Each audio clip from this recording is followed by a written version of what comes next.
Hey you guys, happy 2023. This is going to be an update from July 2022 to December 2022. It is now January 2023. Happy New Year's, guys.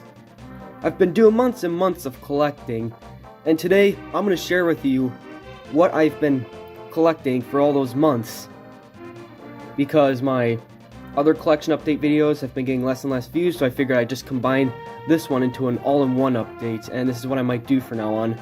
So let's just get up to par into where I am in my collection, starting off with all the miscellaneous stuff. And if you like what you see, please comment, like, and subscribe. We are now at 70 subscribers, guys. Thank you so much. So to start things off, I'm going to show you these little magnets I got.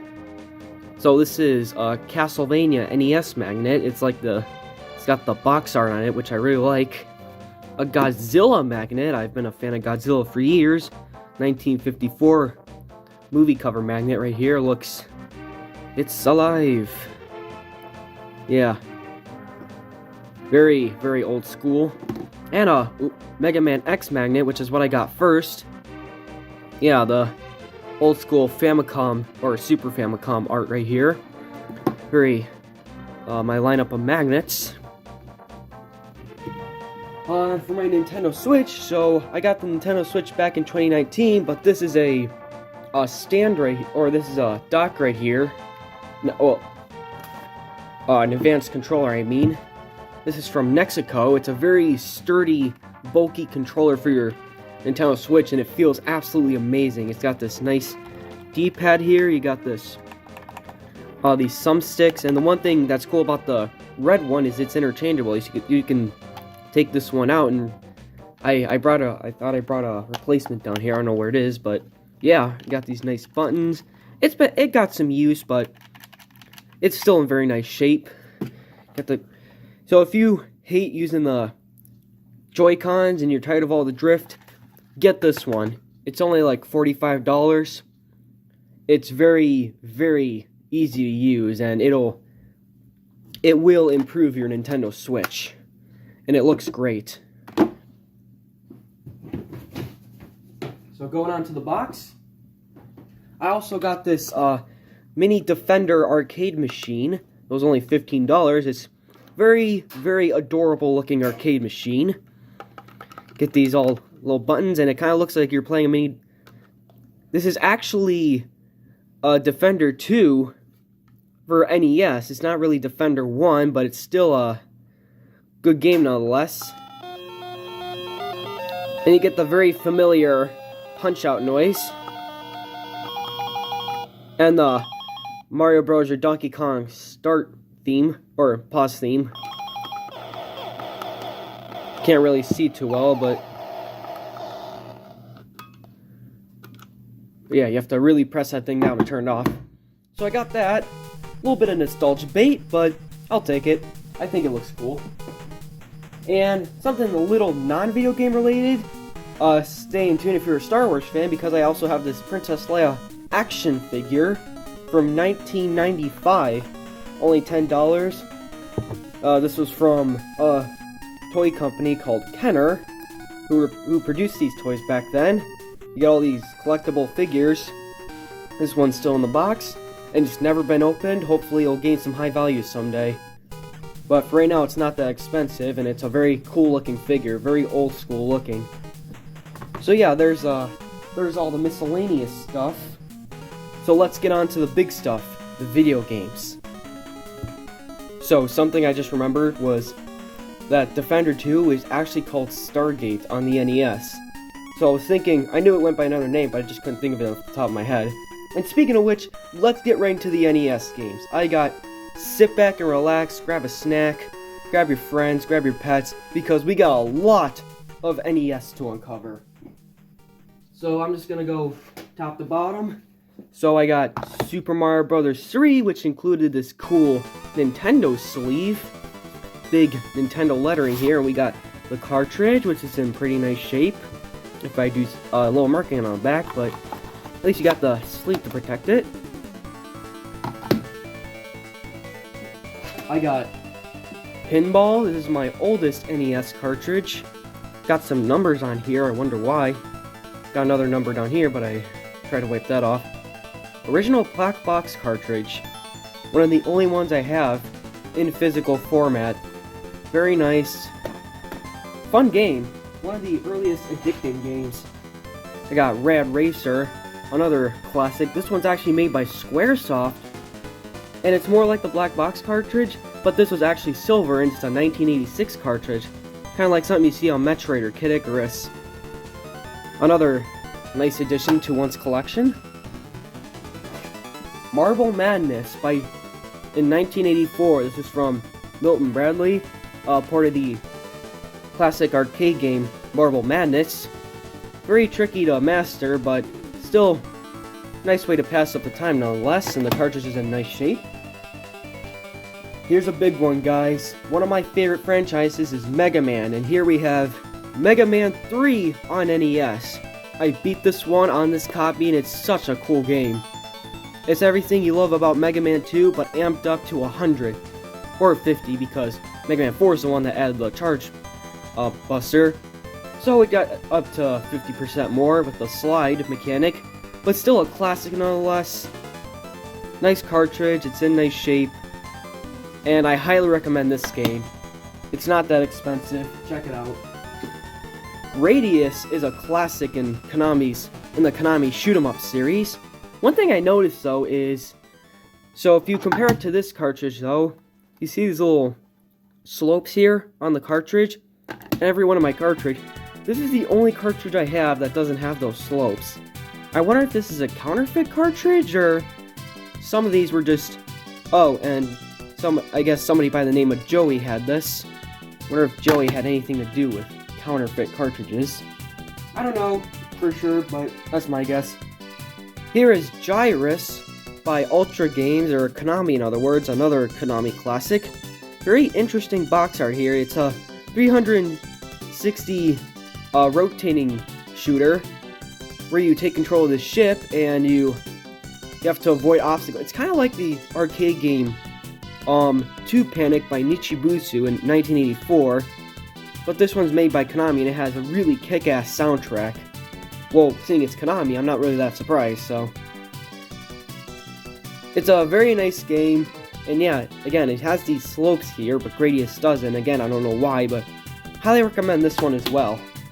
There's also, I heard this game was also part of the Atari 2600 and the ColecoVision. And here's one of my absolute favorite shooters of all time, Life Force by Konami. I have a lot of Konami shooters, guys. This is one of the coolest cartridges in my opinion. You got the snake head looking at you while that big ass fireball is rotating around the title. You got all this marker on the... For people who say the writing is part of the cartridge's history, I could see your point.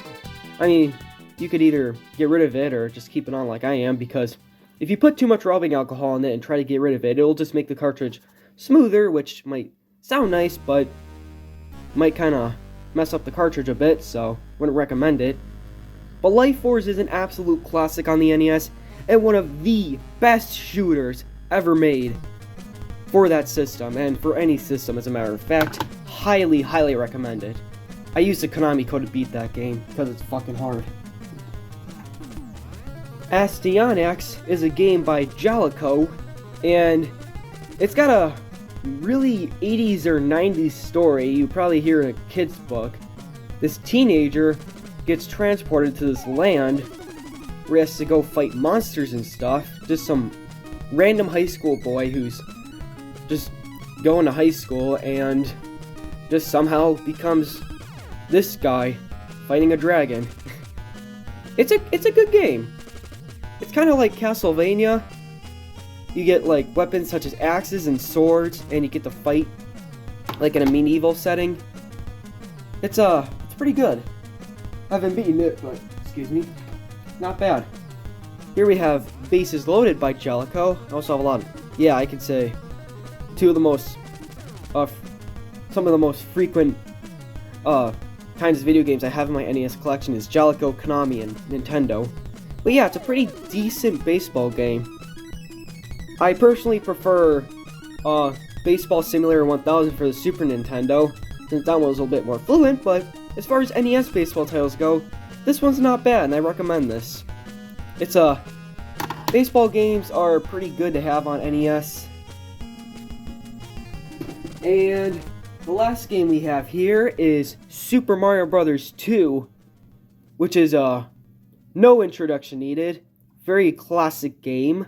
I don't know what these spots are right here, but they're there, I guess. But yeah, just another great Mario game on the NES. I don't really need to talk about this one too much. It's you pick up enemies, you throw them, you go through levels, you fight frogs. It's and by frogs I mean Wart, of course, instead of Bowser. This is actually a remake of the classic Famicom game Doki Doki Panic, which was exclusive in Japan. And we all know where that's led up to. And quick bonus item real quick. We have this is a cleaner for the NES, so if the inside of it's a bit dusty, you could just I used this once and it tended to do pretty good. It's not hard to use. You just take this handle, you go into the NES and you just take it in and out, in and out. But let's not trigger any dirty thoughts. So yeah, very handy little device to use. And here's the NES lineup, including that. Alright, onward to Super Nintendo. So, unlike NES, I don't have nearly as much Super NES games, but I do have Super Ghouls and Ghosts by Capcom, which is a very, very hard game. Haven't beaten it, and probably won't ever, but it's fun. There's some major slowdown, which does ruin the gameplay a bit, but still almost like a medieval Mega Man. You do have to beat the game twice, which I'm not willing to do, but still fun. Speaking of ridiculously hard games, I also have Super R-Type. Not really a big fan of the R-Type series, but this is supposed to be a port of R-Type 2 with some new levels and some twists. It's a good shooter, but again, it's ridiculously hard. I can't even beat the first boss. But one big thing I do have here, and I'm a big fan of, is the Super Game Boy. And this is the Super Famicom version too. You guys have really blown up the views on my last video, discussing where that strange music was coming from my Super Retron HD. Mysterious. But yeah, this is a Super Game Boy I use to play all my Game Boy games on my TV. And it works well. It's backwards compatible with American Game Boy games, so it's region free. I recommend this version because it's got a nice sleek style to it. And speaking of which, let's move on to Game Boy. I have my Game Boy games in here, which are the games I collected. So we're going to start with the original Game Boy. Let me just... There's a dirty spot over here. I'm just gonna put that down there. And pour these on here.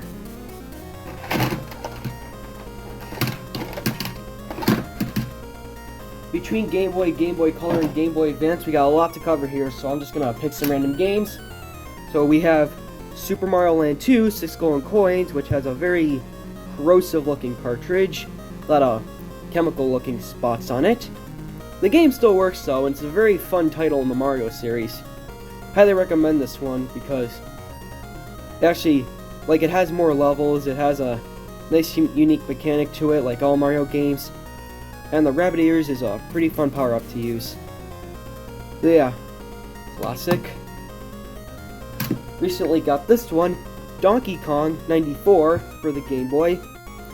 Has the compatible with the Super Game Boy like I mentioned. Or previously mentioned. This one actually has an arcade border, and it has its own color palette like the Game Boy Color, which is very, very nice to have if you don't have Game Boy Color games, but you still want to play your Game Boy games in full color ability. And it has it's almost like the precursor to Mario vs. Donkey Kong. And basically, it's kind of like an expansion on the arcade port of Donkey Kong. I also have Game & Watch Gallery, which is in pretty mint condition here. Not a lot of scratches on it or anything at all. again, compatible to Super Game Boy. So if you were to switch from classic, newer mode, or the mode they, not really new, but to the original Game & Watch mode, it changes the borders, the border graphics of the game. So like, it looks like more like you're playing on an actual Game & Watch. But yeah, they come with like 4 games for the classic Game & Watch games, and they actually use Mario characters this time. And if you're in the classic mode, you're playing as the original Game & Watch characters. Very handy little way to pass the time. Here's Quicks by Taito, which has Mario cameos in it. If you, depending on how high you make it, just a port of the arcade game Quicks, one of Taito's classic titles. You draw lines and you avoid lines. It's literally that simple. You draw lines and you avoid lines, basically. There's also Vol 5, which is Quicks, but they have like aliens and stuff, which is really cool. Alright, moving on to Game Boy Color. Here's Centipede, which is just a port of Centipede, and on Game Boy Color. Another nice way to pass the time. It actually has some pretty nice music to it. I don't know why this top blue logo up here is upside down. It should be like, I mean, I guess if you have the cartridge upside down, you could just see it's Centipede, but why not just flip the cartridge and just have this? But yeah, it's just Centipede, really. Here's one I think that's incredibly cheap, but also incredibly fun. Bust-A-Move 4 by Taito, which is also by Acclaim. Very colorful graphics here, and I highly recommend playing this game on an actual Game Boy Color, because you're gonna wanna see those colors in order to best solve the puzzles. Yeah, it's basically Puzzle Bobble, but with various title characters, and it's just you get to kind of choose your zones where to go, like in Darius. It's just kind of a love letter to Taito games, with a mixture of the classic bust-a-move puzzle fun you'd want. It's a very good game, just trust me, check it out. And here's one I've been meaning to find for a while, Donkey Kong Country for the Game Boy Color. I think these are easily some of the best 8-bit graphics the Game Boy Color had to offer. So basically, many might say it's a downgrade from the Super Nintendo version, but I personally love the downgraded graphics, and they did an excellent job with the 3D capabilities of the Game Boy Color. Just any 8-bit or 16-bit systems that use 8-bit or 3D graphics, it's just absolutely mind-blowing. But yeah, I've talked about Donkey Kong Country before, and it's just literally a port of that game, which I've already beaten, but not this version though. Moving on to Game Boy Advance, we have Namco Museum. I guess some can argue I have a lot of Namco Museum games, but if there's one kind of collection to have on your system, it's Namco Museum. You get an abundance of games like Miss Pac-Man, Galaga, Galaxian, Dig Dug, Pole Position 2, I think. A lot of the arcade classics on the go, like usual. Here's another big one, Mega Man Zero for Game Boy Advance. Just a very classic game in the series. A lot of people who are a big fan of the Mega Man Zero games knows what this one is. I have Mega Man Zero 2, but here's the very first one, and it has more of a creepy feel to it, to be honest. The game itself is kind of a little bit eerie, and that's what I love about it. The music sounds great, the graphics are mind-blowing, just a very revolutionary game in the Mega Man series. Alright, a couple more here. We have Sega Arcade Gallery. The main reason I got this one was because of Space Harrier, which is an arcade game by Sega I absolutely love. You also get games such as Super Hang-On, Afterburner, and Outrun, which are also really good games, but Space Harrier is basically the main reason I got this one, because I absolutely love that game. Last one we have here is Super Mario World, Super Mario Advance 2 for Game Boy Advance, and this cartridge is in really, really rough shape. Like, I mean, the plastic shell itself is fine, it's just the label's looks like it's been water damaged or something. But the game still works. It wasn't that expensive. It was like $19. The game itself still works just fine, and it's still a great game nonetheless, and it's still fun to play. It's basically I've talked about Super Mario World before when I first got the Super Retron HD, that SNES clone console, but this is the port of it on the Game Boy Advance. So that's 3 out of 4 Super Mario Advance games I have for Game Boy Advance. All I need is Yoshi's Island, and I'm all set. Alright, let's move on to PlayStation. I'm gonna need your guys' full attention for this one because we got some big ones here. PlayStation is a console that needs no introduction, but we got some great games here, guys. Something else I forgot to mention was, well, here we go. Here is one of the DVDs for Gran Turismo 2, which I've talked about in my top 10 games you can get for under $25. But yeah, I got these replacement cases at the Electronics Flip. They're these nice, big, bulky cases you can put your manuals in, discs. But yeah, Gran Turismo 2. I have Gran Turismo 1. And here, let me get the other case for it. I also have the original case right here. Yeah, $9.89, which is not at all bad for Gran Turismo. But yeah, it's a game, just basically an add-on of the first game that revolutionized the series. And it's one of the best games in the series. I haven't really personally played it a whole lot, but it's, I mean, I'm not too much into the racing simulator genre, but I figured I'd pick this one up because I heard it's an absolute classic. We also have, this is a pretty rare game actually. Now, a lot of you are probably gonna laugh at me for this one, but it's pretty cool to have this kind of game in my collection. Mega Man X6. Yes, you heard me. The one that everybody bickers about. I mean, I think it's alright. The level designs are kind of BS, but still Mega Man X nonetheless. And hey, I mean, it's not like it's X7. Heard that game was dog shit. But X6, I mean, X5 was supposed to be the end of the series, and then they moved on to this one, and it kind of got a little sucky from there. The game still plays like every other Mega Man X game, it's just the level designs are just kind of, I'm starting to see what people are talking about. But, I'm pretty cool with this one, and I kind of like it personally. We have Namco Museum 3. Yeah, again, emphasis on, I have a lot of Namco Museum games. But, for this, here, I mean, who would want games like Galaxian, Miss Pac-Man? A lot of the games some of the games you find on this, you can also find on here, really. But you also get games like Phozon and Tower of Druaga, which is one of my favorites, personally. So yeah, just, okay. Now, the next one is probably what I think so far is my biggest find yet. I have been searching for this one for over a year, guys, and I think it's finally time to show it. Here we have Castlevania Symphony of the Night. I've been looking for this one for quite some time. Without the manual alone, this game costs $65.